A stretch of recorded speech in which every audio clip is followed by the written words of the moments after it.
அதிகபட்சம் ஒரு 2000 size வெட்டியிருப்பேன். Already காலையில் நைட்டு ஒரு 3 மணிக்கு ஸ்டார்டிங் 1800 1900 வெட்டியிருப்பேன். தலைக்கும் முள்ளுக்கும் இன்னும் ஆர்டர் வரல.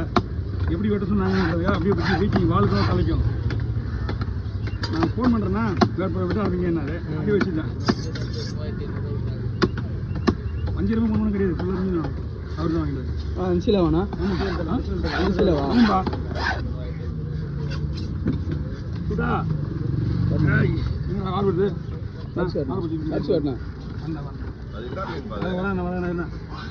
மாட்டிச்சு போயிடுல இது போய்